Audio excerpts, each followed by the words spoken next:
What's up, everybody? Hello. Hi. Live on Instagram right now. This is going to be recorded and posted to YouTube. Let's wait for everybody to come in. So, everybody, welcome. My name is Louie. I'm an intuitive astrologer, tarot reader. I've developed my own brand of astrology that I call karmic astrology. Welcome, everybody coming in. I'm just introducing myself. Um, for those of you that are new, welcome. My name is Louie. I'm an intuitive astrologer, tarot reader, and like I was saying, I have my own brand of astrology that I call karmic astrology. There's other karmic astrologers as well, but I kind of do it my own way. So I'm really excited to connect with you guys today. The reason why we're doing this is because I didn't do a week ahead forecast last week because I got really busy and ended up having to make an impromptu trip to California over the weekend last week. And I was gonna do the live on Monday, the week ahead live on Monday that like I usually do, but I was stuck in California and I didn't have good internet. So we're gonna talk about a few things today. I have a few things on the agenda about current transits and also kind of like giving a little bit of insight into Scorpio season and what that's going to be about. And yeah, some other things. We'll see where what we end up talking about, what we end up discussing today. So on the agenda though, things that I definitely want to talk about today is I want to talk about Neptune retrograding back into Pisces. So we're going to talk about that.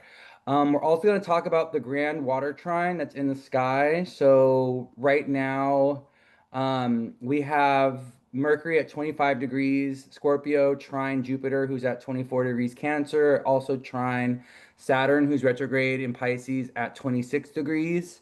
And then Mars is at 23 coming into this trine with Jupiter and Saturn. So we're going to be talking about this Grand Water Trine, and I'm going to give you guys some insight into how that possibly can be showing up or will be showing up in your life. And also just give some insight into Scorpio season and what the Scorpio season is going to be about. Okay. So thank you for being here. Like I was saying in the beginning, this will be recorded and put onto YouTube as well. And we're still going to do like the Monday week ahead forecast as usual. But yeah, let's go ahead and start talking, okay? So right now, the other thing, and we'll lead off with this. The sun is in Scorpio, squaring Pluto in Aquarius. So we've entered Scorpio season. The sun is at 2 degrees Scorpio. Also, just for the record, today is October 25th, 2025. So we are a few days into Scorpio season, and right away, as we have entered Scorpio season, the sun immediately squared Pluto in Aquarius. So we have sun squared Pluto. And I think this is very important because Scorpio season, right? When we're talking about the seasons, what are the seasons dictated by astrologically? Welcome everybody coming in. Thank you guys. So we're going to be talking about a few things today. Neptune retrograde, Scorpio season. I'm talking about the sun square Pluto right now. The Grand Water Trine that's in the sky between Jupiter, Mercury, Mars, and Saturn. And then also Neptune retrograde and Neptune going back into Pisces. Okay, so these are things that we're going to be talking about today. Okay. But right now, so what we're experiencing right now is the beginning of Scorpio season, but the sun just went into sign of Scorpio. And so when we're talking about seasons, like, oh, Scorpio season, Sag season, Capricorn season, that's dictated by the movement of the sun through the signs. So the sun spends an average of 30 days in a sign. And the sun going through Scorpio season, the sun is in Scorpio is where the sun kind of like goes through its death and rebirth and transformation. It's also when the sun starts to shed its light or when the sun starts to lose its light. It actually starts during Libra season, right? Which is the beginning of fall when the nights start getting longer, the days start getting shorter. So Scorpio season is at the heart of fall. And fall, right, initiates us into winter where everything is like cold and barren and whatever. But Scorpio season is pivotal for the sun specifically because it's this part of the sun cycle where the sun has to go through some like metamorphosis and some like transformation and change, and where the sun kind of like dies. And the sun, when we're talking about the sun in astrology and in our own chart, the sun has a lot to do with the soul, right? So we call the sun is also known as soul, S-O-L, and the sun is also emblematic or symbolic of our individual soul. But the sun is also connected to our ego, how we conceptualize ourselves, our identity, who we are when someone asks you to, oh, tell me a little bit about yourself, tell me about who you are, and you start, spilling the beans around who you are, your narrative, your story, what you've gone through, your experiences, the things that have defined you, right? You're literally speaking about your sun. You're telling people about your sun, right? And that during Scorpio season, your identity, your ego, your soul's journey, who you are, how you perceive yourself, your relationship with yourself, also your sense of awareness, what you're aware of, what you see within yourself. The sun is also an indicator of kind of like our work and our career and our public image and how we project ourselves out into the world. So that has a lot to do with Saturn as well. But the sun and Saturn both speak to like how we're here to shine, right? How we're here to create, how we're here to magnetize, how we're here to glow, what we're going to be known for, what we're going to get attention for, what we're going to get recognized for. That's all things associated with the sun. So when the sun is, in Scorpio, we go through this metamorphosis transformation process with all things associated with the sun.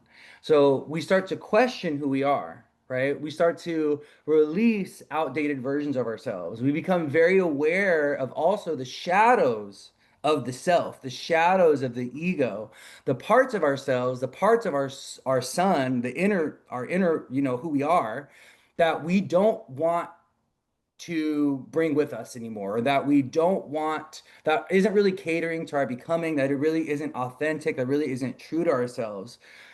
And that happens every Scorpio season. But right now, at this particular moment, over the last few days, this energy is kind of like amplified even more, this like deep need to change and transform the self in some type of way, or even become being very aware of the parts of ourselves that we don't like, the parts of ourselves that we need to shed, right? The parts about ourselves, our shadows, right? I always think of Scorpio is, being connected to eighth house energy and being connected to the more difficult, sides of life, death and, betrayal and heartbreak and things like this.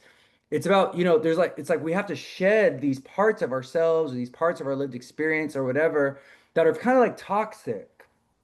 So maybe there's envy that we're harboring. Maybe there's jealousy that we're harboring. Maybe there's resentment that we're harboring. Maybe we've been betrayed and we've been heartbroken. We're holding on to anger, right? Maybe there's parts about ourselves that we genuinely don't like. Maybe we don't like how we lack confidence. Maybe we don't like how we need control all the time. Maybe we don't like the way that we react. We're so reactive to others, or the way that we're so depressive all the time, or the way whatever, right? Whatever your shadows are, whatever the parts about yourself that you don't like, the Scorpio season is an invitation to start shedding those elements of the self and to start really going deep to transform and change yourself.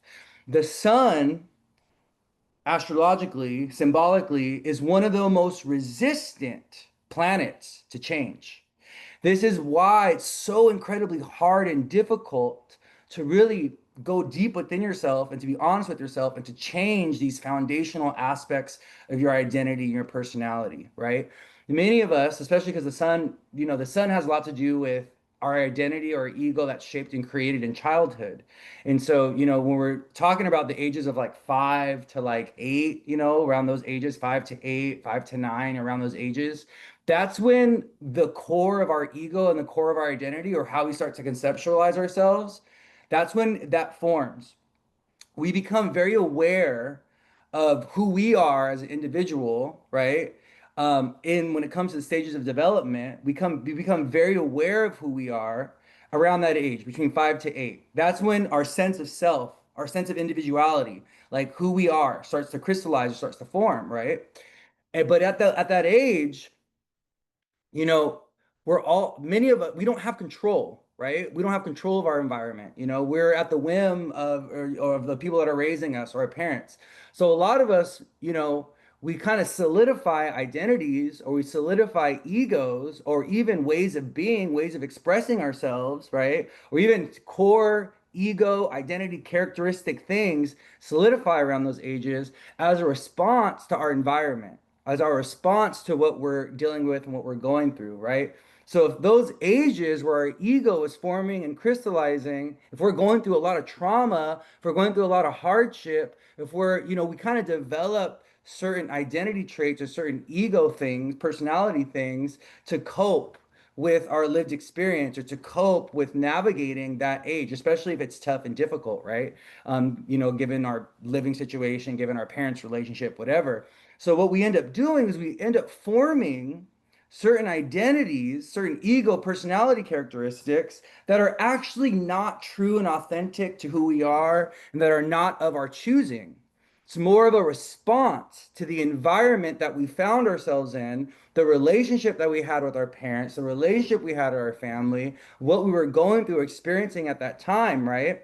So, what Scorpio season does is it gives us an opportunity to reclaim and to kind of reclaim, to reinvent, to kind of go through this deep transformational process where we can shed these parts about ourselves or these parts about our personality or our ego or whatever that are really not authentic and true to who we are, or they're not authentic and true to the people that we want to be, right? Because a lot of those identity traits, those ego personality things, were formed in childhood, not of our own creation and our own will, of our own making, but in response to certain environments or certain experiences, right? So this is how we get, people that can be, very manipulative, right? As like a habit, like an identity core trait. They're not even realizing that they're manipulating, that they're manipulating, that they're manipulating, but they had to develop that personality trait of being manipulative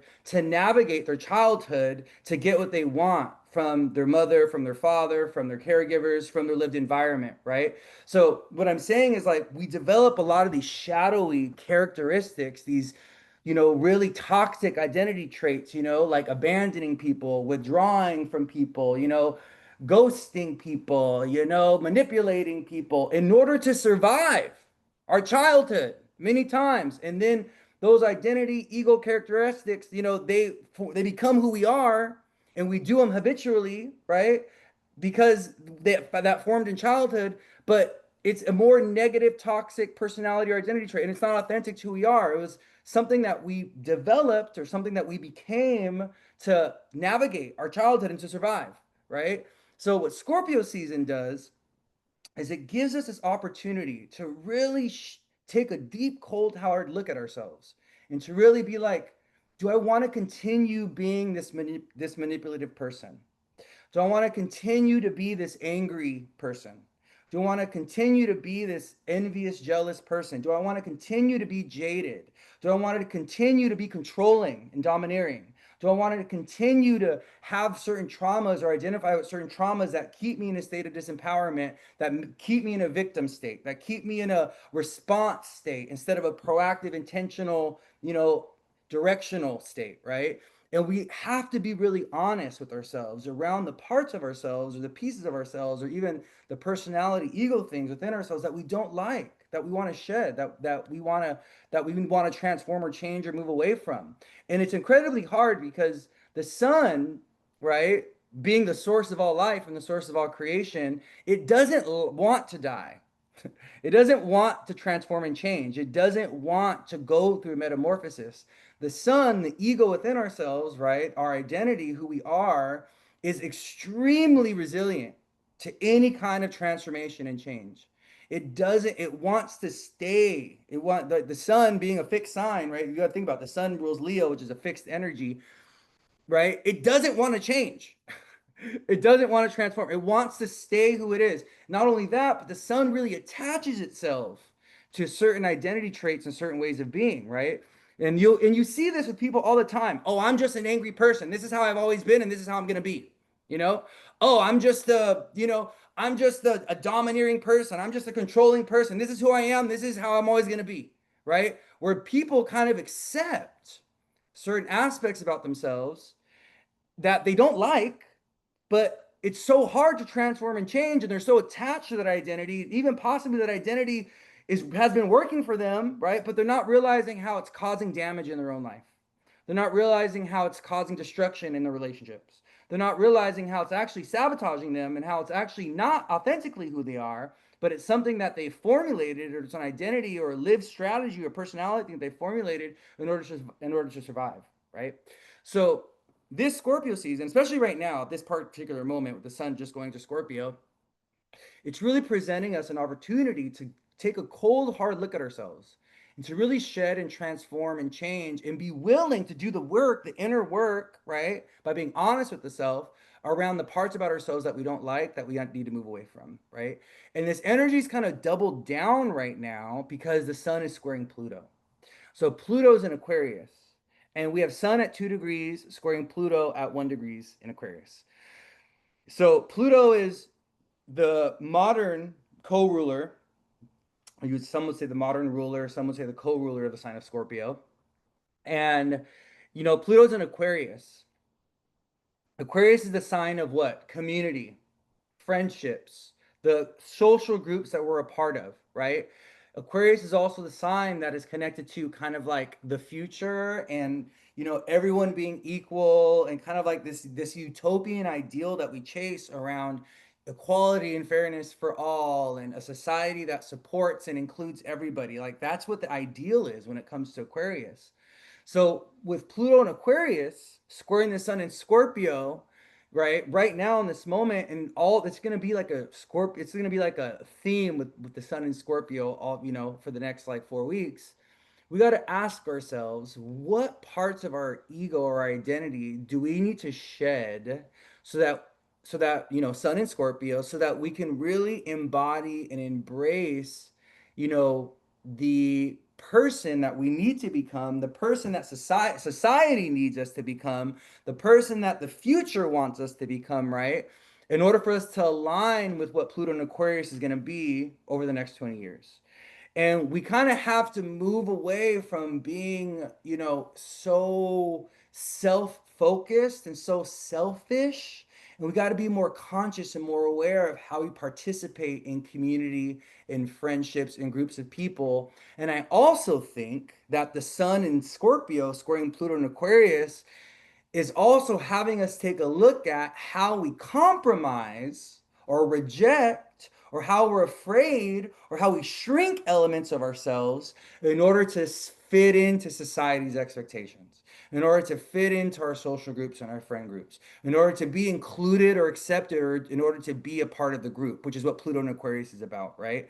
So the sun square Pluto, we need to ask ourselves in this moment while the sun is separating from this square of Pluto, right?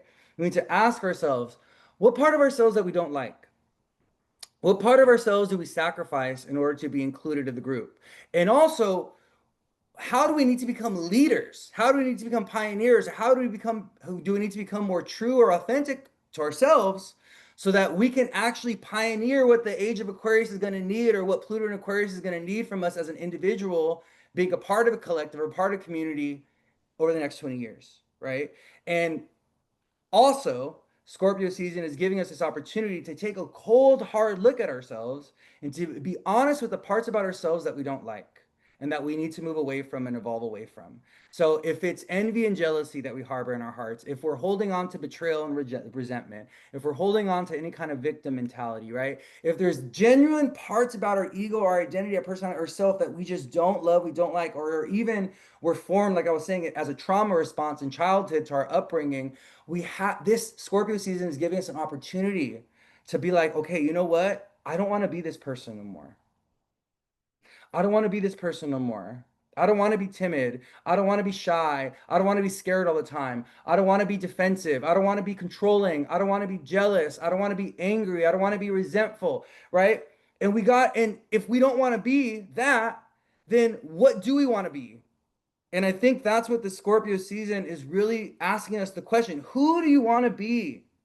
And what parts about yourself do you need to shed? Do you need to change? Do you need to evolve?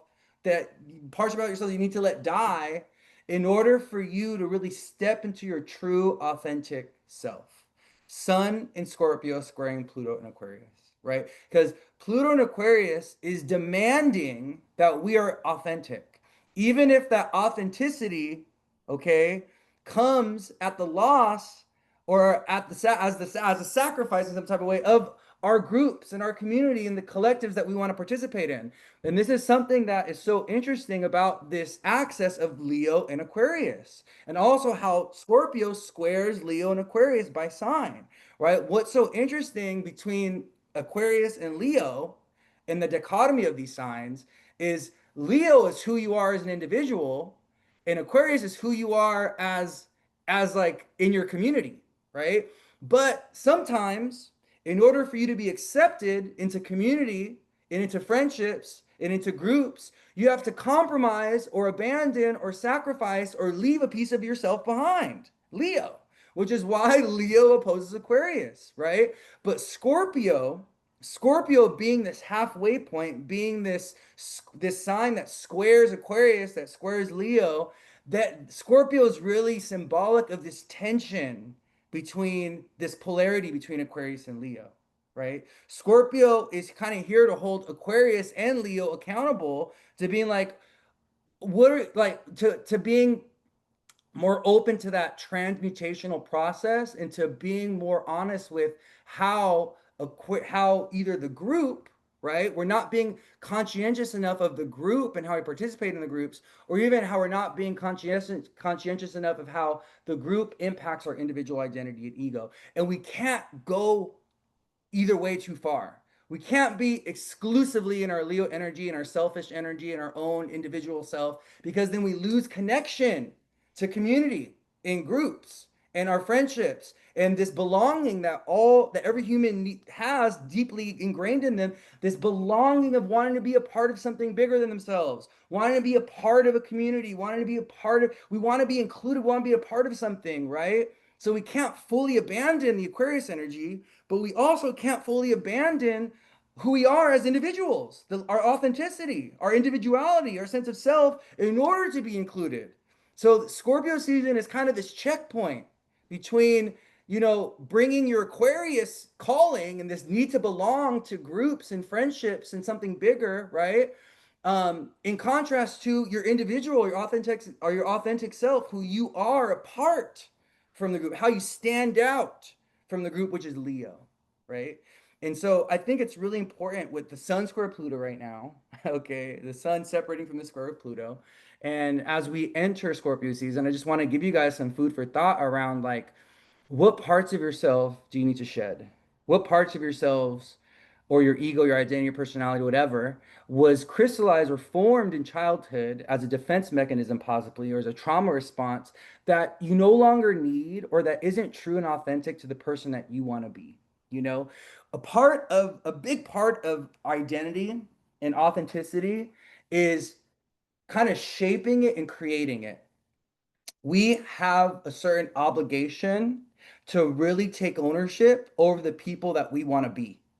And a lot of us, we think that this is who I am. This is who I am. I'm not going to change. This is how I've always been. This is how I've always been, right? But what we're doing when we say that and when we think that is we're accepting the way that we are, and we are foregoing or giving over our power and our ability to change.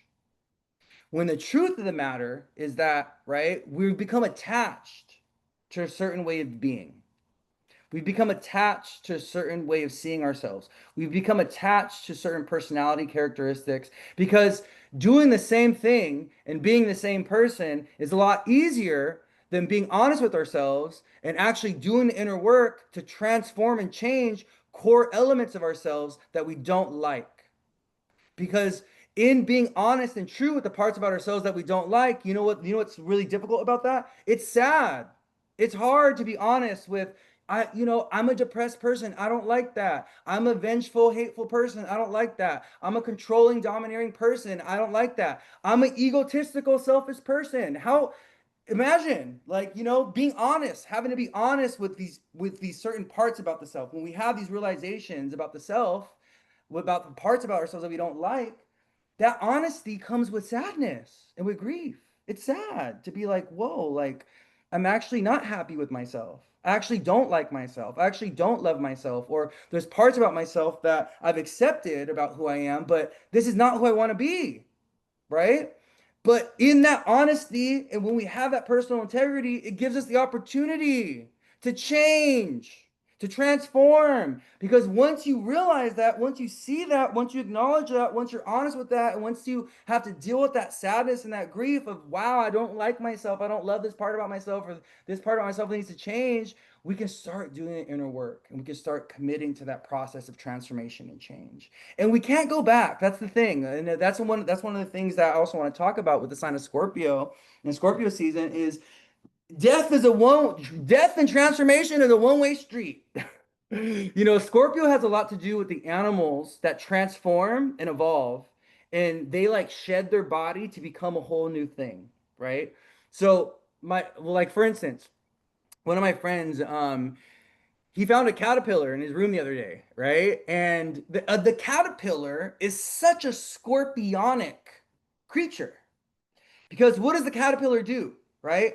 It cocoons itself and it turns into this like puddle of muck, this like black bile, okay? And then, so many weeks or months later or whatever, I don't know how long, I don't know the life cycle of a caterpillar or butterfly. This beautiful butterfly emerges out of the muck, out of the darkness, out of the shadows of the cocoon, right? We have this little worm, this little ugly worm that goes into a cocoon, right? And then it emerges with these big, beautiful wings, right? And it's a one-way street. The butterfly cannot go back to being a caterpillar. The evolutionary transformational process, it is one way, it's one direction. Like life, we're born and then we die. And we go through this cycle of death and rebirth, right? Like for those of you that are into, Hindu mythology, or you're into Hinduism, or you believe in reincarnation, karma, things like that, right? Like our evolutionary process is one direction. Okay, it really is. And so when we're talking about Scorpio season, we're talking about these parts about ourselves that need to evolve, that need to shed. We need to honor these animals that are also symbols of that. Like for instance, the tadpole and the frog, right? When a tadpole becomes a frog, that's a one direction thing, and we can't go back. There's no going backwards. And the reason why I'm saying that is because once you're aware of how you need to change and transform yourself, your identity, your ego, your personality, whatever the parts about yourself that you don't like, you're going to have to sit with that until you commit to that process of transformation and change. And by staying the same, the only person that you're betraying, the only frustration that you're going to feel, the only disconnect that you're going to feel from yourself as time passes is the fact that you're not committing to the transformational and the change process, and that you are staying the same. Life is gonna continue to try to pull you out of who you've been. Life is gonna continue to show you in more dramatic, intense ways. You got to transform. You got to change. You got to like become something different. Right? Like the universe and this reality has this way, this like powerful way of instigating and even sometimes forcing transformation and change upon us when we don't like it. And a lot of times the way that it does that is it strips us bare. It makes us vulnerable. It takes something away from us. We have to go through some kind of tragedy or loss. We have to go through some kind of traumatic experience, Scorpio, in order for us to wake up, in order for it to align us and be like, snap out of this rote that this like, just, you've been humming along. You've just been going and going with no personal analysis, with no commitment to change, where nothing is changing, right? And when we get in that kind of stuck mode, the universe has a way of instigating and provoking transformation and change and forcing us into this space of vulnerability and authenticity, right? By putting us through traumatic situations, which is really what Scorpio is about. Scorpio is about these experiences that we have in our life when we feel like everything is dying, right? Like even these near-death experiences, not everybody's going to have this in their life, but some people that have eighth house placements know, there's these near death experiences or even things that we go through that feel like we're dying. And from that moment onward, everything in our life changed. Many of us have this though, and it doesn't have to be something that we personally went through, right? For many people, it's the passing of a parent or a pet. It's the loss of a job. It's when they moved and they relocated. It's also when they went through a divorce or a separation, or when they met someone, when they had their first child, right? There's these experiences that we go through where when you go through that experience, everything in your life transforms and changes afterwards. Nothing is the same. And there's no going back after that experience, right? Because that experience, it creates this permanent change. And it's like we're forced to like adjust. We're forced to like accept it, right? And so I want you guys to think about this as we enter the Scorpio season. I want you to think about these pivotal moments that you've had in your life where, change was forced upon you, because that's the other thing. We don't have to experience something externally to put us into this process of transformation and change. We are totally capable of putting ourselves in that space without having it to be forced upon us from an external circumstance, right? And I personally think, I'm a Scorpio stellium. I have everything in Scorpio. I have Sun, Mercury, Pluto conjunct in Scorpio. I have Venus in Scorpio. I personally think that we should always be in a space of transformation and change. We should always be looking to evolve. We should never get too comfortable with our life, with ourselves. We should never, get to, okay, everything is good, everything is, and just like fully relax. We can't, because from one day to the next, you never know. Something could happen and all of a sudden your whole life is different. You know what I mean? And we got to be willing to accept that's a fact of life. That's how this and that's what we're supposed to experience. That's what life is supposed to be about. Nothing is supposed to be static. Nothing is static. Believing that things are not changing or transforming at any given moment, believing that things are not in motion at any given moment is false. It's false. Look at everything. The clouds are always moving. The sun never stops moving. The moon never stops moving. The planets never stop. They're always in movement. Everything is always in movement. When have you ever seen the sun and the moon stop? When have you ever seen the trees stop? When have you ever seen nature stop doing it? Never. It's always going, going, going, going, going, going. And we got to get in flow. That's what living in flow looks like, right? So in embracing this philosophy, this scorpionic philosophy of transformation, change, death, and rebirth, we can internalize that now that the sun is in Scorpio. We can give ourselves permission to be different, to do something differently, to become something different, right? But it's painful. It's not easy. It hurts. It's supposed to hurt. Change and transformation is painful. This is what Scorpio and the sign of Scorpio teaches us. Sometimes change and transformation feels like surgery. Sometimes it feels like a tattoo. These are painful things, right? Even like I can only imagine when a caterpillar cocoons itself up and when it's like ready to think about what it has to do, it's like, oh shit, I'm about to dissolve my whole body, right? It's like I'm about to, a caterpillar going to the cocoon. It's like, all right, here we go. We're going into the darkness. I'm about to dissolve my whole body and become a pile of muck so I can emerge as this beautiful butterfly. But that cocooning process for the caterpillar, we don't know this, but that could actually be a painful thing for the caterpillar. The caterpillar could actually be experiencing some element of pain in dissolving its own body, right? And we have to understand that's part of the scorpionic process. We need pain, we need trauma, we need to go through these really intense emotional or physical or psychological experiences, because those are the impetus of change, and that's usually what the transformation or the change process looks like. Death and rebirth, when we're talking about death, the experience of death in whatever way, that's a very traumatic, sad thing. It's hard, it's difficult, and that's why so many people are reluctant to change. That's why so many people find it incredibly difficult to change, because it is painful. It's supposed to be. And that's what Scorpio teaches us, right? But we have to be willing, and we can't stop. Like, once we have to be willing, we have to be open to this transformational alchemical process. And that's what the sun in Scorpio and Scorpio season is about. But we're kind of feeling it a little bit more profoundly right now in this particular moment because the sun is square Pluto. The sun is square Pluto. And so I really want to ask you, like, with the sun square Pluto right now, like, what elements of yourself need to go? What parts about yourself, need to go under the microscope, need surgery, right? Where do you need to go through this deep alchemical transformation and change with how you see yourself, your personality, your character, your ego, your self-expression, your creativity? And in what ways, Sun square Pluto in Aquarius, Sun in Scorpio square Pluto in Aquarius, are you not living authentic to yourself? You're not living in your truth. And in what ways are you compromising yourself to be accepted by groups, to be accepted by your parents, to be accepted by your community, right?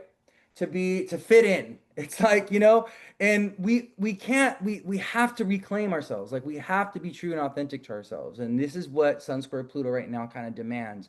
Demands this personal authenticity and this personal truth, not at the expense of like the group, not at the expense of, acquiescence and inclusion and being a part of community, right? It's a delicate balance. We still got to maintain our personal sense of self and our integrity within connections and partnerships and friendships and communities, right? We can't lose sight of that.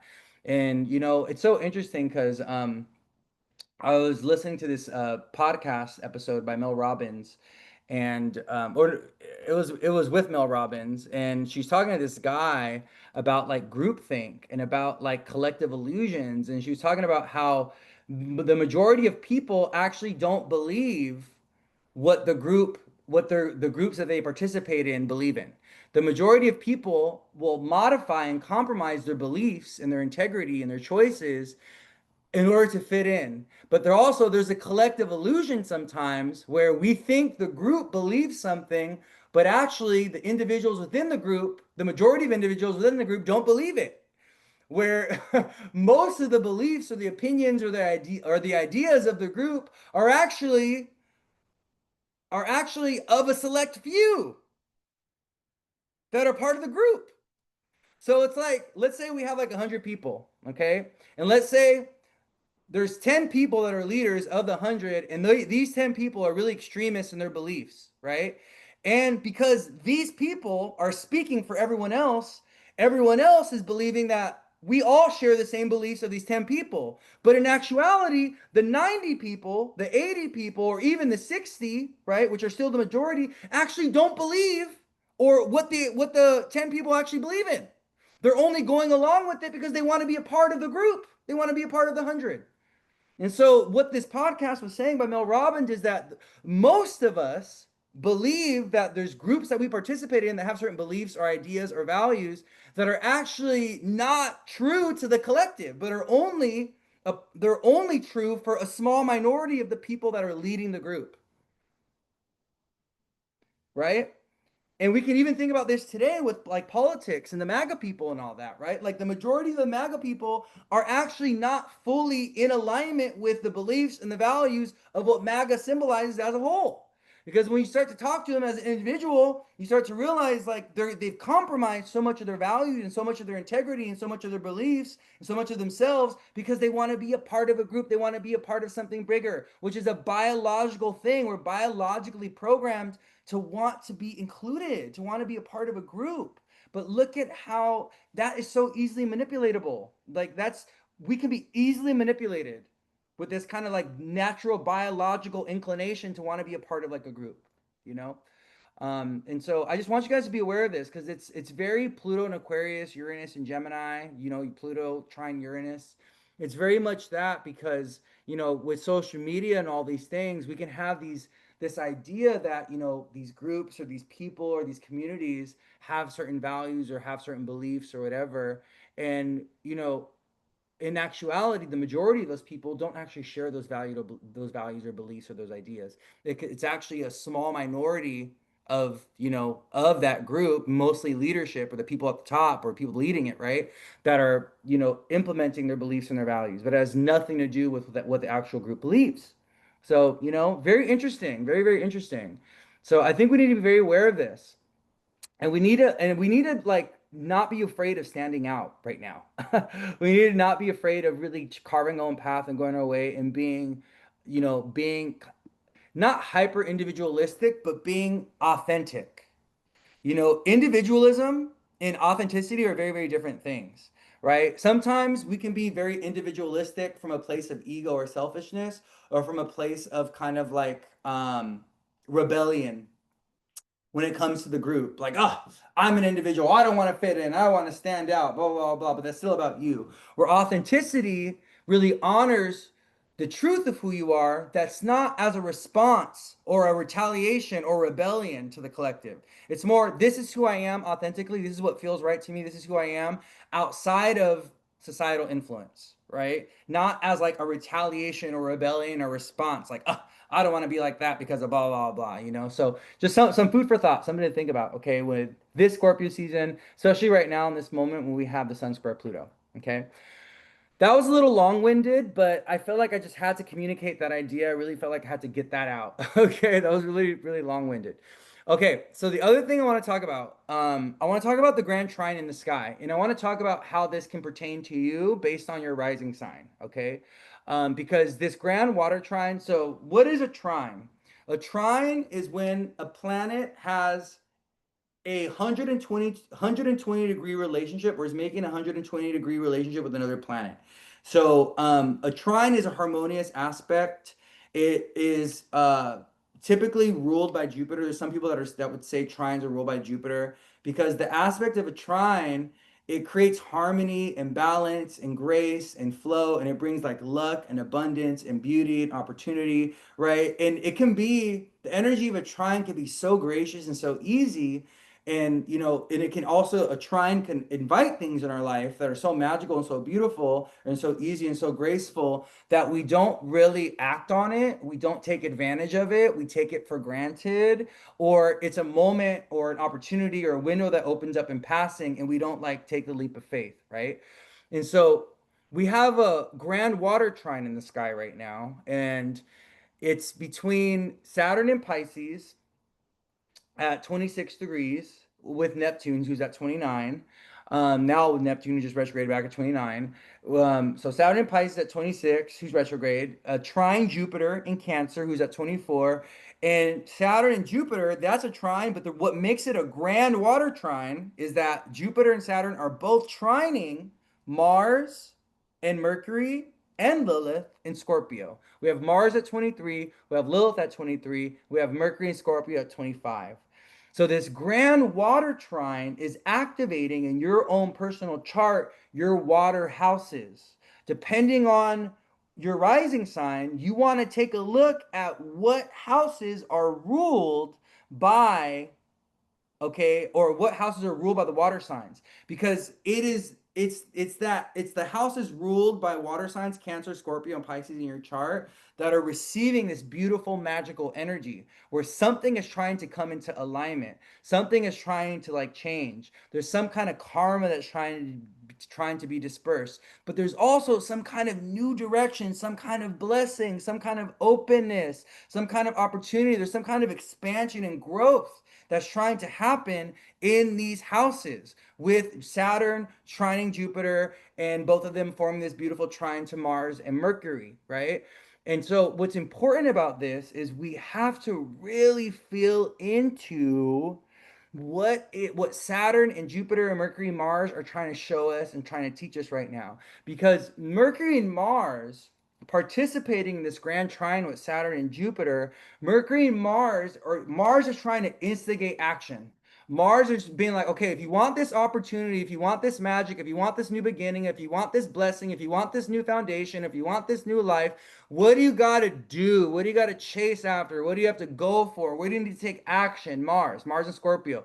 What do you desire? What do you want? Where have you been avoiding or compromising or even being dishonest around what you truly deeply desire, what you truly deeply want? Mars and Scorpio. Okay, Mars rules the sign of Scorpio traditionally. That's his sign. That's where he's at, right? That's like, he loves being in Scorpio. And when Mars is in Scorpio, he's like, I'm gonna go ahead and get what I want, even if it takes me forever, even if it hurts and it's painful, even if I have to go through the process of death and rebirth, even if I know that my entire life needs to die, even though I have to shed everything and let everything go. It's for the purpose of what? Expansion, growth, opportunity, authenticity, blessings. Like Saturn or Mars trine Jupiter, Mars trine Saturn, Mars participating in this grand trine, right? And then Mercury is telling us, or Mercury is kind of asking us, what do you need to change around your daily habits or daily behaviors? What do you need to change around your routines? Because change happens moment to moment. Change is a process, a habitual process that we commit to. Right? Change is something that can happen overnight, but good healthy change usually happens over time. Mercury trine Saturn, Mercury trine Jupiter, right? And when we commit to change, it starts with the little daily habits. right? So let's say you want to commit to changing your health. What do when you start committing to changing your health?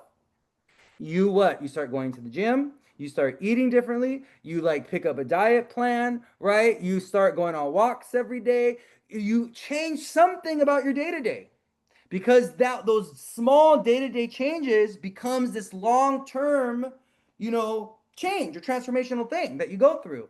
And the more consistent you are with it, the more change and the more change you're going to see and the quicker you're going to get there, right?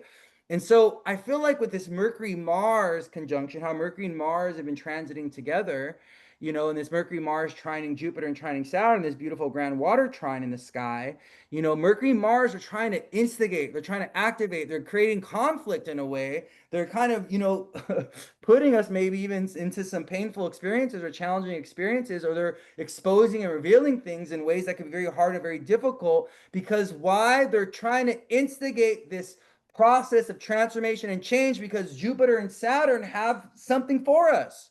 Jupiter and Saturn are like, listen, we want you to be happy with the life that you're living. We want you to be emotionally fulfilled. We want you to feel content. We want you to feel stable. We want you to feel this deeper sense of purpose, right? It's a grand water trine.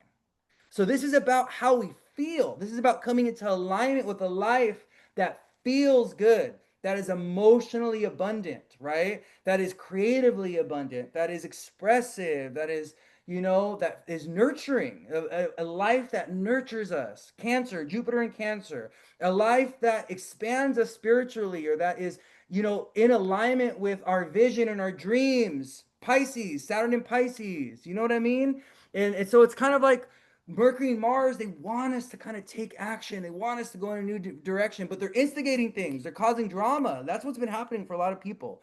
This Mercury, Mars, and Scorpio together, okay, has been causing a lot of drama, and it's been causing a lot of conflict. And people are kind of feeling in some ways that they're at their wits' end with certain situations or certain experiences, certain things. They're like, you know what? This doesn't even make me feel passionate anymore. I'm done feeling frustrated and irritated about this thing.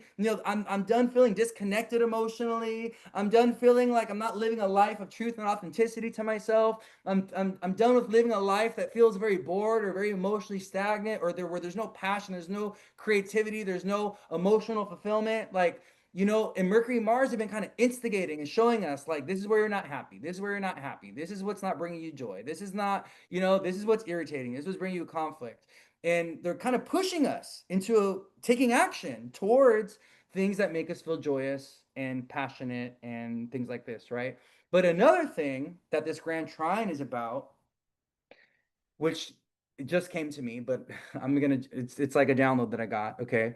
Um, Another thing that came to me was having to be honest and vulnerable with the self right now.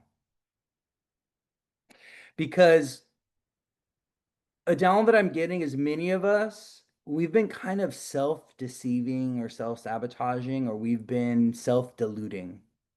So we've been kind of lying to ourselves. This is what I'm getting. We're lying to the self. Oh, this is okay. This is fine. Oh, you know what? This is what I deserve. Oh, this is all I can get. Oh, well, so it's this energy of kind of like complacency, acceptance with the way things are, coming up with excuses, coming up with mental reasons, talking ourselves out of like, you know, the need for change, or talking ourselves out of our own desires, things like this. And what Spirit is saying is like we got to be really true and authentic with ourselves, and we got to be vulnerable with ourselves. Vulnerability with others is one thing. Vulnerability with the self is something else altogether. And one of the things I firmly believe, then this comes from another Scorpio that I love dearly, RuPaul. If you don't love yourself, you're not gonna be able to love anybody else. And it's the same thing. If you're not authentic with yourself, or true, or honest with yourself, or if you're not vulnerable with yourself, you're not gonna be able to be vulnerable, true, or authentic with anyone else. You can only do for others what you can do for yourself. This is the truth. This is the truth. Okay? And so, you know what that also does? You know what that allows us to do? That also allows us to give others permission And it also allows us to understand why others don't love us the way that we want to be loved. Why others aren't truthful or honest with us the way that we want them to be.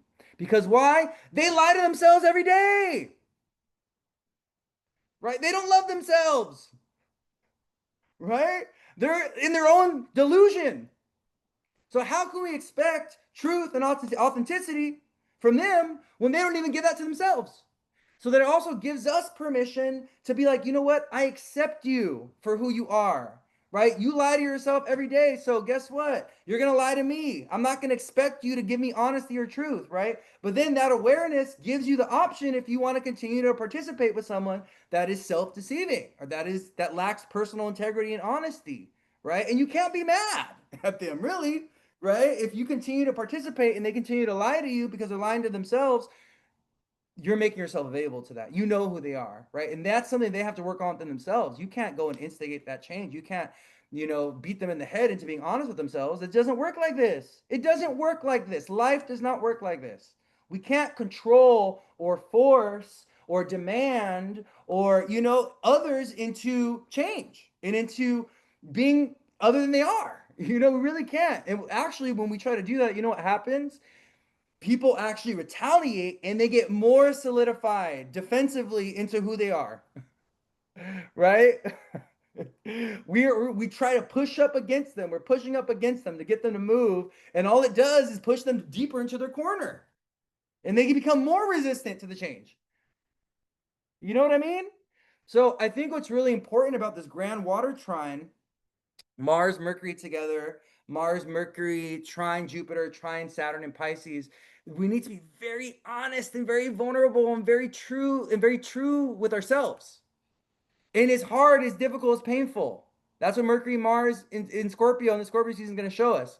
Truth and authenticity, being real with yourself, being honest with yourself, being vulnerable with yourself is often very painful because once we start to be vulnerable with ourselves, when we start to peel back the layers, you know what we uncover? We uncover woundedness, we uncover trauma, we uncover unhappiness, we uncover a lack of fulfillment, we uncover certain elements or pieces of ourselves that we don't like.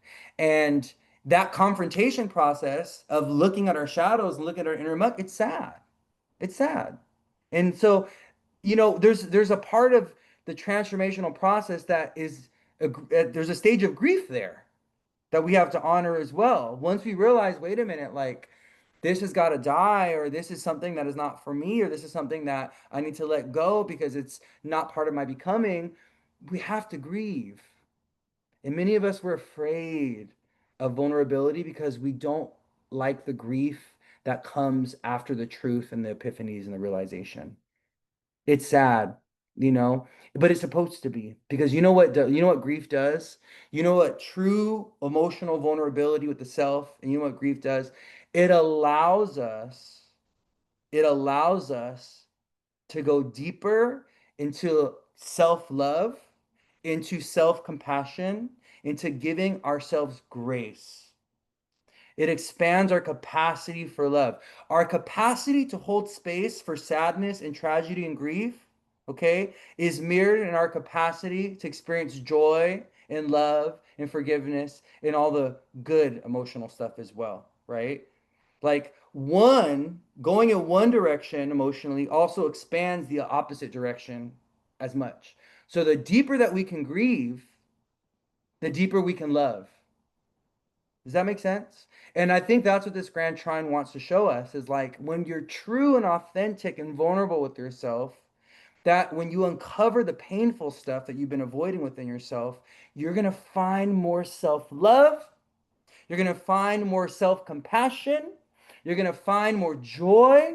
You're going to find more fulfillment. You're going to be able to align yourself with things, people, places, desires, that actually are true and authentic to who you are and that are aligned with the person that you're becoming. You see what I'm saying? So with this Grand Water Trine, right, I really think that we need to Really listen to our gut feeling right now. Mars, Mercury, and Scorpio. Scorpio is the guts. Listen to your intuition. Listen to your guts. Listen to your stomach. Listen to your spirit. Listen to your pancreas. Pisces, Saturn's in Pisces. Pancreas. Listen to your pancreas. Okay. Listen to your. What is your stomach telling you? Cancer, the stomach. What is your gut telling you? Scorpio, right? Like, what are these body parts? What is your body telling you around what you need, around where you need to go, around how you need to expand, around what feels good, right? And another thing that I was thinking about, so with this grand water trine between Jupiter, Saturn, Mars, and Mercury right now, this is going to be in the sky. This has been in the sky. This is going to be in the sky for the next, like this energy is going to be in the sky for the next few days. Um, I'm looking at Mars at 25. Yeah, see, we have Mars at I'm looking at Wednesday, October 29th. We have Mars at 25, trine Jupiter at 24, trine Saturn at 25. And then Mercury is going to go into Sag, but then Mercury's in a retrograde. We have a Mercury retrograde coming up, and Mercury's in a retrograde back into Scorpio. But then eventually, later on in Scorpio season, towards the end of Scorpio season, the Sun at the last degrees of Scorpio, the Sun's going to form a grand trine with Saturn and Jupiter. And it's so interesting because the sun has a very particular relationship with Saturn and Jupiter. So, Saturn and Jupiter, they have the sun, Saturn, and Jupiter have a very unique relationship with one another. And the retrograde cycles of Saturn and Jupiter are actually very intimately connected to the sun's journey. So, what's interesting about the sun and Jupiter, or about Saturn and Jupiter, is that once they form a trine relationship with the sun, they have to go retrograde or they have to go direct. So, for instance, the sun is in Scorpio where Saturn is in Pisces. But once the sun gets to that trine with Saturn, the Saturn gets forced to go forward. He's forced to go direct because Saturn cannot bypass this trine relationship with the sun. This is why the sun is the ultimate authority when it comes to astrology, because even Saturn and Jupiter spatially in the sky, the sun wills them forward and wills them backward. So right as the sun gets to this trine with Saturn and Jupiter, this grand trine, Saturn goes direct, and then Jupiter is going to retrograde. It's really fascinating, actually. In studying the cycles of like the sun and Saturn and sun and Jupiter, it's really, really cool to see how the sun wills Jupiter and Saturn forward or backward, because they can't, Jupiter and Saturn are not allowed to pass a certain boundary when it comes to the relationship with the sun. So it's really fascinating.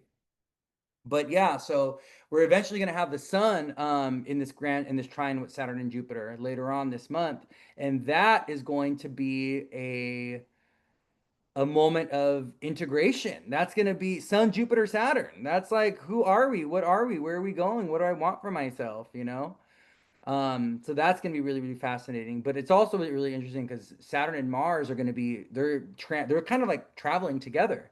So even when Saturn retrograde or Mercury starts to retrograde in November in Sag season, um, he's going to start retrograding with Mars right on top of him. Mars is going to be in Sag while Mercury retrograde begins. Yeah, on November 10th, November 9th, the 10th. It's going to, yeah, November 9th, 10th, that's when Mercury retrograde starts. And Mercury and Mars are going to be with each other. So with Mercury and Mars together, I just want you guys to be very aware that there's a lot more agitation and frustration in the air. We want to be aware of inflammation when it comes to the lungs, the shoulders, headaches, migraines. When Mercury and Mars are transiting together in the sky, Mars emboldens Mercury to speak his truth, but Mercury kind of gets inflamed and irritated by Mars's influence. So this is why people are feeling more assertive, they're feeling more courageous or brave with speaking their truth, with saying what they're really feeling. They're feeling a little bit more bold around communication because Mercury and Mars in the sky together. Okay. All right. So let's talk about, okay. So now that I've been talking about that Mercury, or that this grand trine with Mercury, Mars, trining Saturn and Jupiter, and then eventually the sun is going to form this grand trine with Saturn and Jupiter. So the sun is actually going to form this grand trine with Saturn and Jupiter around November. I'm looking at the date right now. Around November 16th. Yeah, sorry, like the 15th. Oh, actually no, 16th, 17th. Yeah. We're gonna have Jupiter and Saturn. Sun, Jupiter, Saturn in this trine. Yeah, look at this. Wow. November 17th. We have Sun at 25, Jupiter at 25, Saturn at 25. We have this beautiful Grand Trine in the sky. Oh my, and then the moon's going to be going back into Scorpio at that time as well. And that's going to actually lead into our new moon in Scorpio. Oh my gosh, we have a new moon in Scorpio that's part of this Grand Trine. It's also going to be trining Neptune. Oh my gosh. That is going to be a vibe. That new moon coming up at the very end of Scorpio season is going to be a vibe. It's going to be a vibe. But all right, so let me talk about this Grand Trine real quick and how it applies to your guys' chart, okay? We got some more ground to cover. So I still want to talk about Neptune retrograde. So this Grand Trine, if you are a water sign rising, Pisces, Scorpio, Cancer rising, okay? Pisces, Scorpio, Cancer rising. This Grand Water Trine is activating your houses 1, 5, and 9. Okay? And this Grand Water Trine, water sign risings, is trying to get you into alignment with your identity, with your creativity, with your beliefs, with your sense of self, with your style, with your personality, with your character, with your ego. This Grand Water Trine, activating houses 1, 5, and 9 for water sign risings, is trying to align you with the person that you are meant to be, the person that you are becoming. And also kind of like trying to align you with being more out in the world, more present, more available for others, more, compassionate with yourself, more involved in your relationships, more creative, more expressive, right? It's like houses 1, 5, and 9. These are all the good, positive houses. And these are the houses associated with self, with your personality, with your character, with your ideas, with your creativity, with your beliefs, with your sense of optimism, your sense of joy, your sense of fun, your inner child, right? Houses 1, 5, and 9 are trying to get you water sign risings to like really believe in yourself and to really trust in yourself and to really love yourself and to really express yourself and to really share your talents, share your gifts, share your creativity, share, your interests, share your curiosities, share yourself with the world. Really believing and trusting yourself and developing that confidence. Water sign risings are so gifted. Oh my God, they're so psychic. They're so creative. They're so compassionate. They're talented. They can sing. They can do music. They can dance. But you know what they do? They hold themselves back because they're very shy and timid a lot of times, right? They have a hard time kind of fitting into the social groups, so they can even struggle with communication. Why do water sign risings tend to struggle with communication and openness and vulnerability? Because they have the social signs, Aquarius, Libra, and Gemini, in houses 4, 8, and 12. So all the signs that are about communication, the signs that are about friendships, the signs that are about community participation are occupying the houses that are in privacy, or the houses that are challenging, which are houses 4, 8, and 12, right? So the water sign risings, this Grand Water Trine, is like, come out of your shell. If you want love, go out there and get it. If you want validation for your work and for your creativity and whatever, go ahead and start posting your ish on social media. Go ahead and put your stuff in stores. Go ahead and start sharing your gifts and talents with the world. That's what this Grand Water Trine is demanding for the water signs, right? And it's like you have to really believe in yourself. You have to really align with who you are. You have to really trust yourself. You have to fall in love with yourself. This Grand Water Trine happening in houses 1, 5, and 9 is really trying to expand and grow the lives of water sign risings, Pisces, Scorpio, Cancer rising. And this is the time. This is the time where it's like you can find so much personal growth. You can realize so many things about yourself. Like I'm a Pisces rising and I'm a Scorpio sun, right? And this Grand Water Trine for me, what I've been experiencing, even just with Saturn and Jupiter in the trine, what I'm experiencing over the last few months is this real vulnerability and this real this like deep sense of self-awareness where I'm really like looking at my life and looking at myself and I'm like, this has got to change. This has got to pivot. I'm not happy with this. I'm not happy with that. Right. And so I've been having this like kind of like divine realignment with the self. I'm a Pisces rising, Saturn's in my rising, Jupiter's in my fifth house. Fifth house, I have Cancer in the fifth, so that's about like identity and self-expression and love and romance and fun and joy and pleasure, fifth house, right? And then Mercury and Mars are in my ninth, right on my Venus. So, so this has really been like calling me out and like pushing me into really embracing and discovering the things that bring me joy. So I've been experiencing this very, very, very intimately, very personally. It's been like, showing up in my life. And I'll encourage you, if you are a Pisces, Scorpio, or Cancer rising, to really lean into this, like, this moment of like self-awareness and like divine personal alignment, and to like go and seek and quest what it is that is going to bring you joy, that's going to bring you fulfillment, that's going to bring you emotional contentment, that's going to bring you purpose, that's going to bring you passion. Because that's what this Mercury, Mars, and Scorpio, trine Saturn and Pisces, and trine Jupiter and Cancer is trying to show us, right?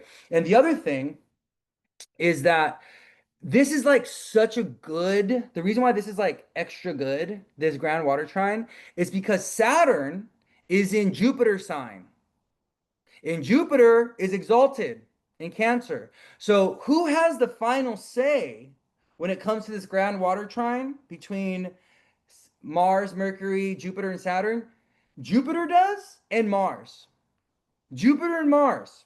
Mars is the ruler of Scorpio, so he's leading the way, right? And Jupiter is exalted extra strong in Cancer, where Saturn's in his sign. Saturn's in Pisces, which is ruled by Jupiter. So it's actually Jupiter and Mars that are leading the way with this Grand Water Trine.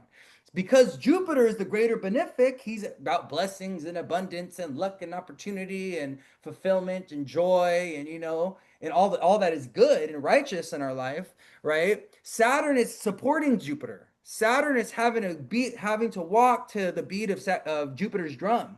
And so Saturn cannot create this like destruction and this difficulty right now. He's kind of, he's kind of in a place where Saturn's kind of, he's weakened.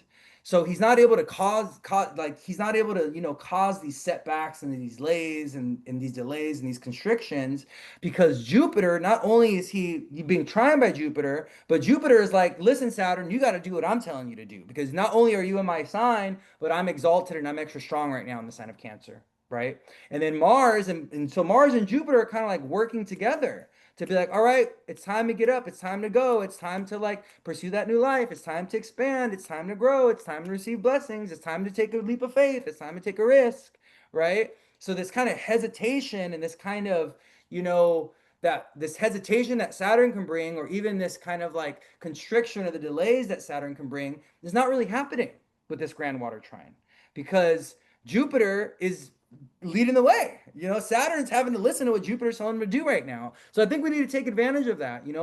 We really need to take advantage of this, especially water sign rising. So I just wanted to, this is for water sign risings, but I just wanted to share that insight as well, because I think it's so important to understand why this Grand Water Trine is so good in the sky right now. It's because it's being led by Jupiter and Mars. So yeah, so that's for water sign risings. Okay. All right, let's move on. How many people we got here? We got like 20 people. So I'm gonna go through all the the rising signs. Okay. All right. If you are a fire sign rising, Aries, Leo, Sag rising, this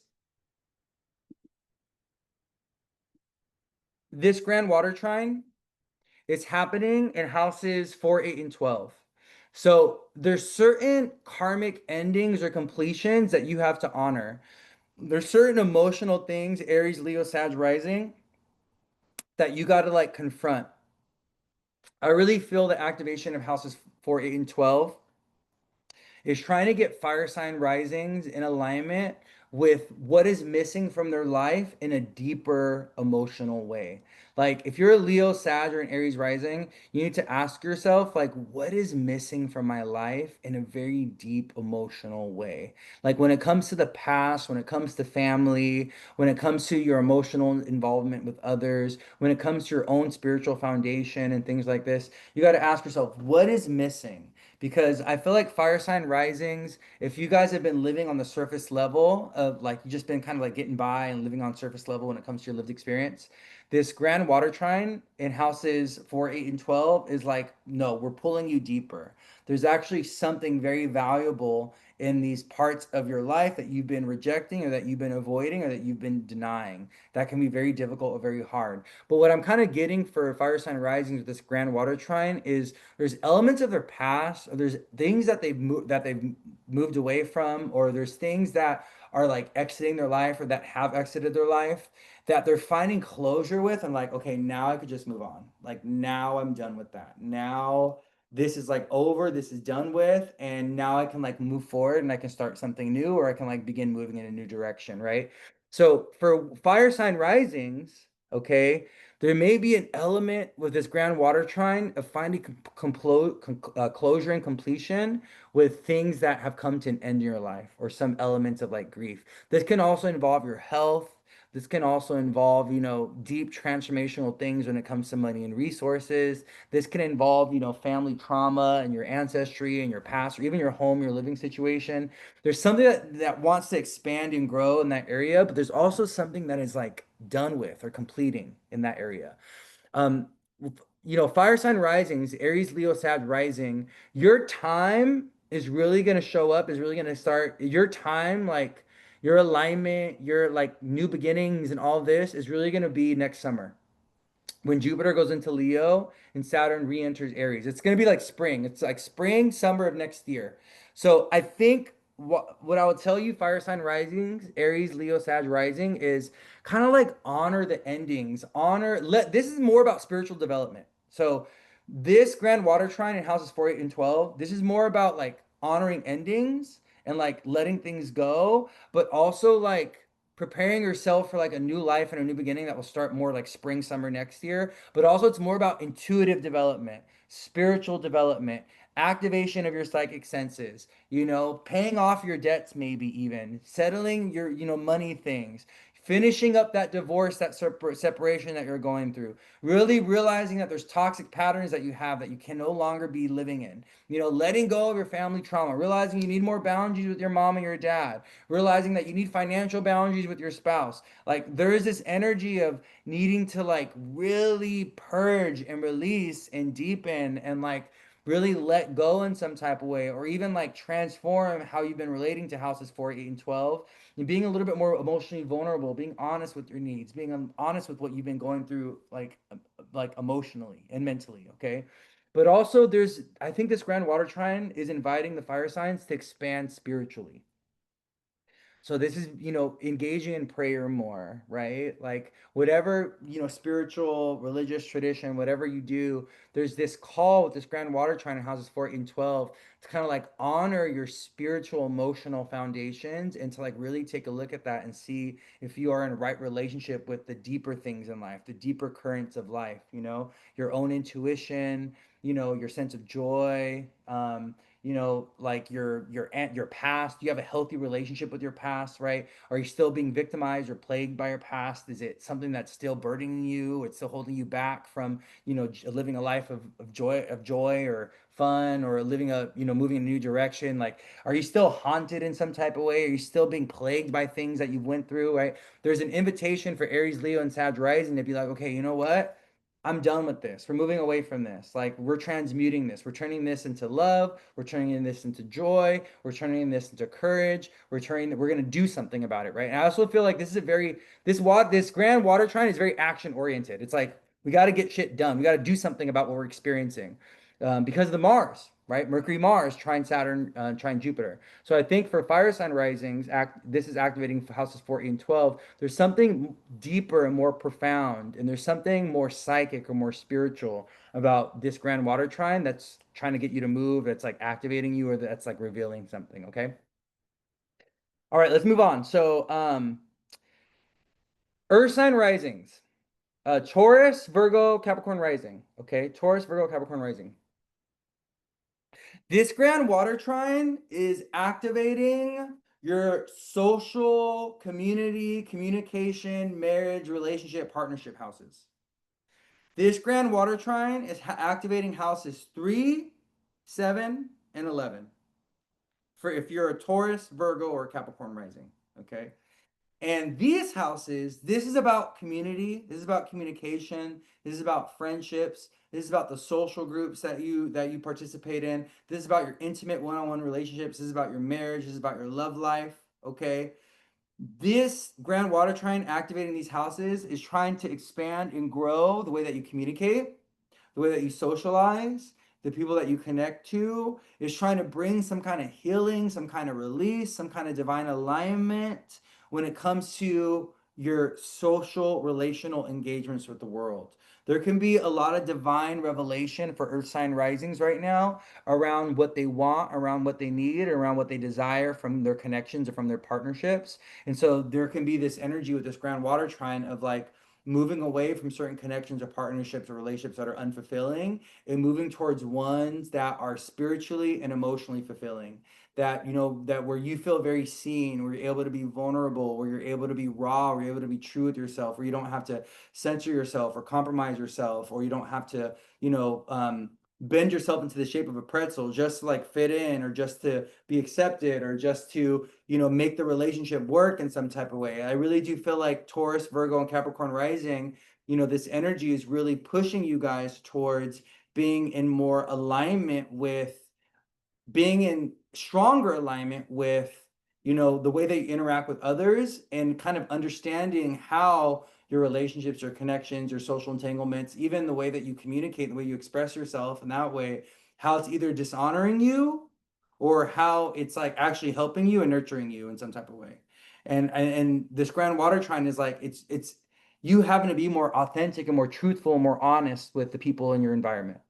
You having to be more intentional with who you choose as friendships, as friends, or who you choose as a partner, or who you choose to surround yourself with, and not just letting other people choose you, because I really do think that, the earth sign rising, Taurus, Virgo, Capricorn rising, they're being called to really step into deeper alignment and emotional alignment in their relationships in all ways, shape, and form. All ways, shapes, and forms. And you can't avoid or run away from what this beautiful Grand Water Trine is trying to bring into your life. I do think this Grand Water Trine is trying to bring new forms of education, new learning, new teachers, new friends, new partners, new love, right? This Grand Water Trine for Taurus, Virgo, Capricorn rising is really trying to call in these connections or these relationships, or even these ways of communicating and relating to others that are really authentic and true and emotionally fulfilling. And I really do feel like it's important that, Taurus, Virgo, Capricorn rising, you really listen to your heart right now. You listen to what your heart is telling you around what you really need from your connections and from your relationships right now, like what you really need for like fulfillment and things like this. Okay, I think it's super important that you guys listen into that, because I do think houses 3, 7, and 11 being activated for you by this Grand Water Trine is trying to get you guys to take more action or be more intentional around the way you communicate, the way you relate to others and stuff.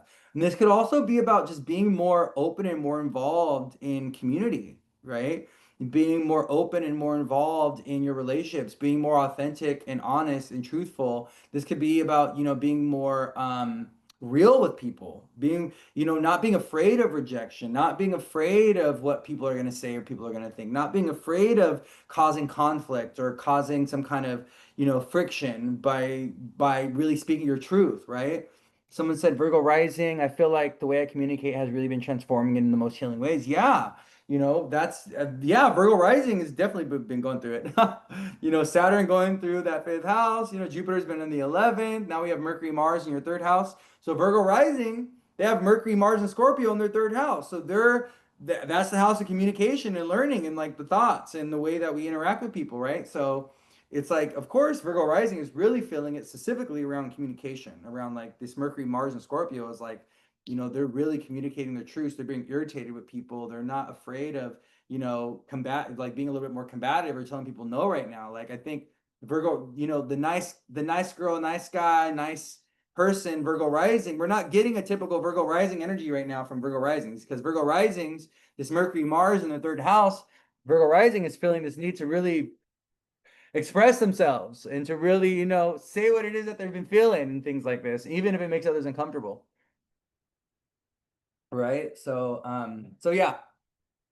So that's for you. And this could also be about new business partnerships. for Earth sign risings. This can be about new, social groups, new opportunities that come through your social groups or through friendships and things like this. This can be about, being prepared to like change your living situation in some type of way, the third house, the people that you surround yourself in day by day. There could even be, all of a sudden you make a friend that's like a neighbor, okay? You make a friend that lives down the street from you or something like that.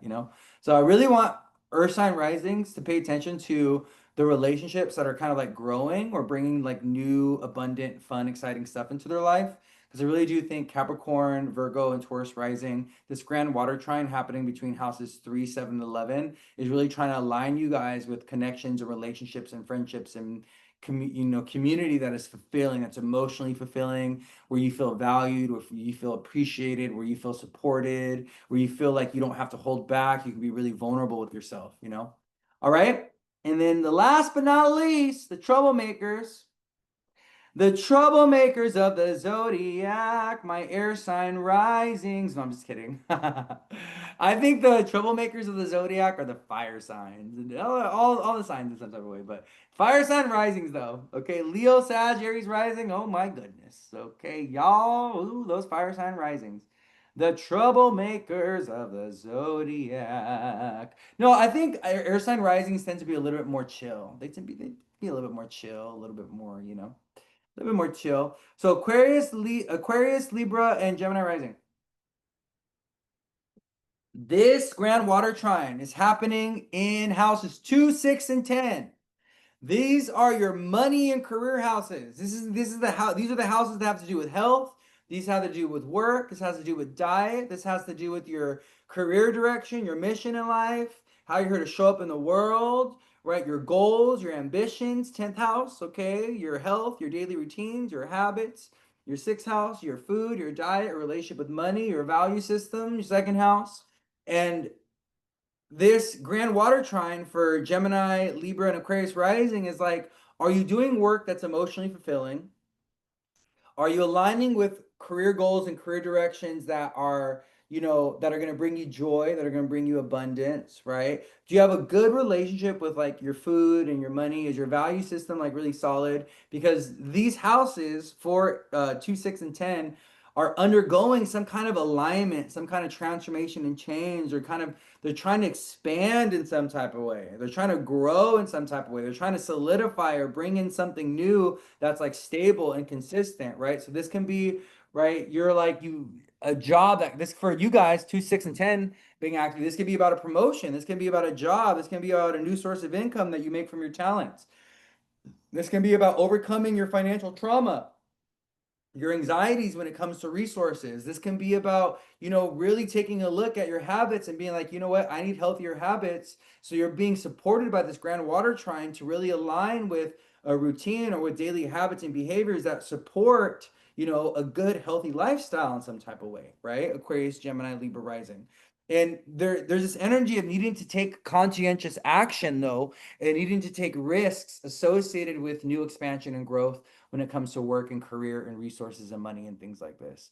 I think this grand water trine is amazing for, starting a new business, for, getting, with whatever you've been learning, whatever, if you have a passion project you've been working on, or you've been learning some kind of new skill or talent, or you've had a business idea. I think this grand water trine is great for getting your getting your products together and getting your service list together and getting the website together and getting the Instagram together, where you can really start offering what it is that you're here to offer, so that you can start calling in more wealth, more abundance. You can start calling in money. It's like this grand water trine for Gemini, Aquarius, Libra rising is like, if you want money, go out there and get it. Go out and grow it for yourself. Go out there and make it. Go out there and ask for it. And reach for it. And that's this word reach has been coming to me so much. Like reach, reach, reach. Just I've been hearing it in readings. It's been just coming up for me. Like intuitively, I've been seeing it. This word reach. And it's like, if you want something, you gotta reach for it. You gotta reach, go get it. You know, we are so passive and submissive sometimes. We're just waiting and waiting. Oh, I'm just waiting for this opportunity to come my way. I'm just waiting for this new thing to show up. I'm just waiting for love. I'm just waiting for a new job. I'm just waiting. What are you waiting? Go reach. Go get it. Mercury, Mars, and Scorpio, Jupiter and Cancer. If you want something, go ask, go reach, go get, go obtain, go seek. You know what I mean? Like it's you're not gonna get it just sitting at home all day, not asking, not seeking, not questing, not reaching. So I really do feel like, Aquarius, Libra, Gemini rising. If you want it, go get it. Okay. If you want that promotion, ask for it, demand it, force it. Okay. Like this is not a time to be complacent. I think this Mercury, Mars, and Scorpio trining Jupiter, trining Saturn, this Grand Water Trine with Mercury, Mars. It's like, let's make it happen for ourselves. Let's stop waiting for others. Let's stop asking for permission. Let's stop waiting for people to give us the yes. Like, let's actually go out there and seek and quest and let's go reach for it, and let's build it from the ground up. It's one of the things I was telling one of my friends, was it yesterday? I think it was, yeah, yesterday, day before yesterday. I was like, for me, money grows on trees. Okay. Money grows on trees for me. It may not for you, but it does for me because I believe that, right? I have conviction. I've grown a garden to where for me, I have a little garden and my garden happens to grow money. Okay, like right? And like we are all capable of doing that. We all have that. We could do it. But it takes work. Learning how to upkeep a garden and learning how to be a farmer, it takes work. You gotta try it out. You gotta experiment. You gotta see, what fruits and vegetables do I like and what do I not like, like and things like that. So I really do feel like water sign, Gemini, Aquarius, Libra rising, this Grand Water Trine in houses 2, 6, and 10 is telling you like, you know, go out there and grow your own garden. Go out there and, take the risk, take the leap of faith, ask for the opportunity, ask for that promotion, like align yourself with work and career, that a work in a career path, or even not even a career path, like goals, just goals and dreams. Align yourself with those things that are going to make you feel happy, make you feel joyous, that are going to bring you a sense of peace, a sense of contentment, or a sense of fulfillment. I really do think it's important that, this Grand Water Trine for air sign risings in houses 2, 6, and 10, it's like trying to activate you guys in a way that is where you really value yourself. Oh, that's so interesting. Yeah, I just got this download around like you have to really see yourself as worthy of the things that you want to call in. I think this is one of the like big manifestation blockages for people is they don't feel worthy of their desires. They don't feel worthy or they don't feel like they deserve love. They don't feel like they deserve joy. They feel like they don't deserve to be healthy. Like a big part of manifestation is not just thinking, but really believing and feeling that you deserve the things that you want to manifest, that you deserve love, that you deserve money, that you deserve abundance, right? And so maybe this Grand Water Trine for Aquarius, Gemini, and Libra rising is about clearing out all the stuff within you that makes you feel like you don't deserve the life that you know you want for yourself, right? The love that you know you want for yourself, that property that you know you want for yourself, that abundance that you know you want for yourself, right? Like, so it's kind of having to address some of these things within you where you don't really see yourself as valuable or worthy or lovable, or you don't see yourself as beautiful and cherished and amazing and deserving in some type of way, right? So that's for you, Gemini, Aquarius, Libra rising. Get out of your head. That's another thing. Get out of your head. Get out of your head. Stop thinking about it. Do it. Okay? Stop thinking about it. Stop rummaging over it. Stop being like, oh, maybe, well, maybe this, or maybe this, and stop trying to, it's like there's this energy with air sign risings of like living in the future and not being present and not just like taking action because we're so concerned with what other people are going to think, what other people are going to say, or, oh, well, this can happen. Oh, well, this can happen, or it can all go to shit, or blah, blah, blah. It's like, stop it. Okay, stop. There's nothing up here for you. Okay, it's all here in the hands. It's all in the action. It's all in the heart. It's all in the spirit. It's like this is not doing nothing for you. Gemini, Aquarius, Libra rising. It's not. There's nothing up there for you. Thinking about it, rummaging about it, overthinking it, thinking it, second guessing it, replanning, planning. Well, stop it. That's not going to do nothing for you. All it's doing is keeping you in analysis paralysis. It's keeping you in a state of suspension. It's keeping you in a state of high anxiety and paranoia and frustration. Okay. And it's time to go ahead and put the thoughts and the words into action. Do something about it. Mercury, Mars, and Scorpio, trining Saturn, trining Jupiter. Okay? Say something, do something, interact with it. Like put the thoughts, put the words, put the ideas into action. This is your command from Spirit. Okay.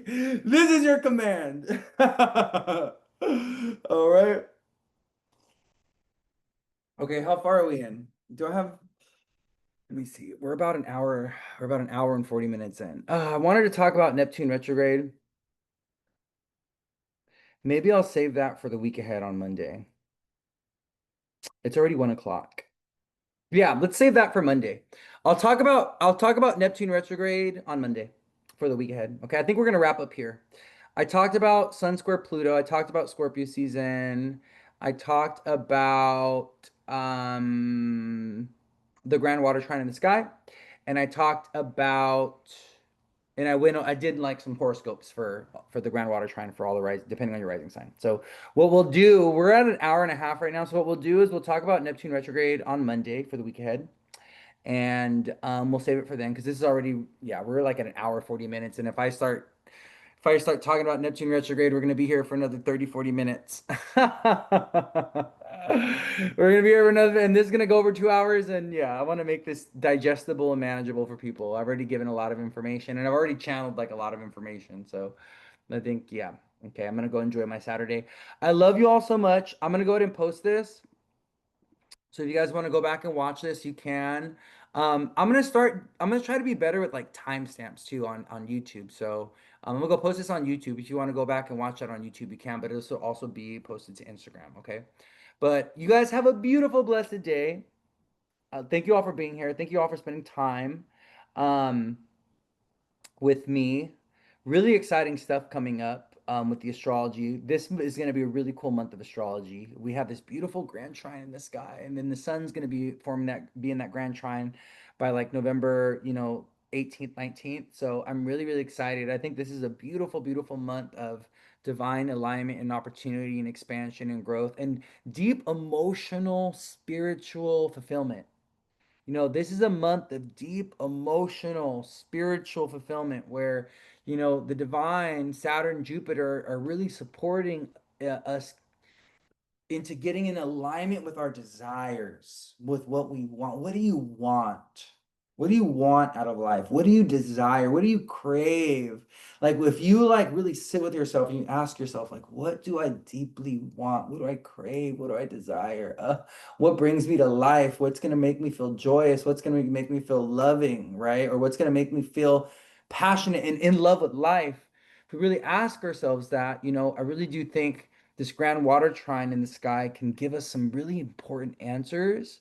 It can help motivate and inspire us to start moving in that direction, to pivot our life in a way to where we are getting into alignment with the things that are deeply emotionally and spiritually fulfilling for us, you know? I love you all. Thank you. Mwah. I'll see you Monday, okay, for the week ahead Astro. Enjoy the rest of your weekend. The moon's in Sag, so have fun. The moon's in Sag. Have some fun, okay? Have some fun today and tomorrow, and I will see you guys when I see you, okay? Mwah. Take care. All right. Bye.